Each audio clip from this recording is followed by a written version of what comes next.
If you think you've heard the worst catfishing story on the internet, I promise you, you haven't. This catfishing story has one of the craziest twists that you will ever see. Welcome back to Crime and Cosmetics. My name is Hannah. We're a little girly, we're a little weird, so if you like that kind of content, you'll like it here. Hit that follow, and let's get into today's case. It's 2005, and in a quiet suburb of Buffalo, New York, life moves slow. The kind of slow where factory shifts feel like their own kind of weather, predictable, heavy, putting everyone in the same tired routine. Inside that factory worked a man named Thomas Montgomery. He was 47 years old, and he had been married for decades. He had 2 daughters in school. Nothing was wrong with his life. It just wasn't the one that he imagined for himself. One night, he crawled onto the family computer and logs into an online poker and chat site. Then that's when she shows up. Jessie, 18, blonde cheerleader. She sends a picture, kind of girl that all the boys would want to date in school. For a moment, Thomas forgets he's a middle-aged man in a dark house. She calls him handsome. She calls him sweet. And honestly, he can't help it. So he builds himself a new skin. He becomes Marine Sniper. Tells Jessie everything about this version of himself that she believes is him. Their messages get hotter, longer, and more tangled. They even start planning a future together. So tall, hot blonde,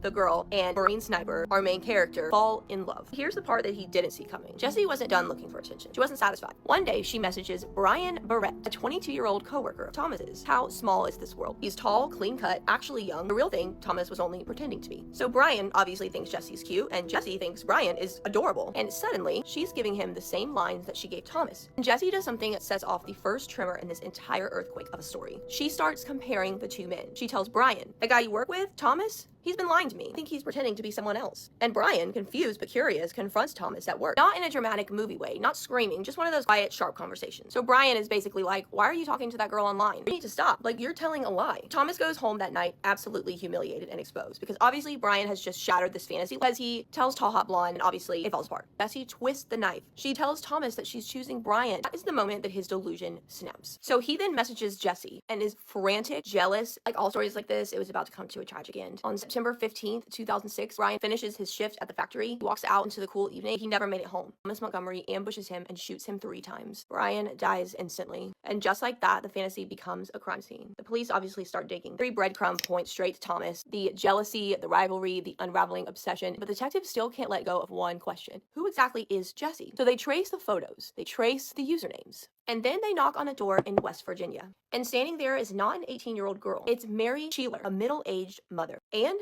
the photos that she used belong to her teenage daughter. Miss goes to prison for 20 years. She walks away without a single charge because the law didn't consider what she did a crime, even though she was the puppet master. This case isn't just about catfishing. It's about the fragile edges of identity, how dangerous a fantasy becomes when it crashes into reality. That was all for today's case. Let me know what you thought about this one in the comments, as well as leave your case suggestions below, and I'll see you all in the next video. Bye.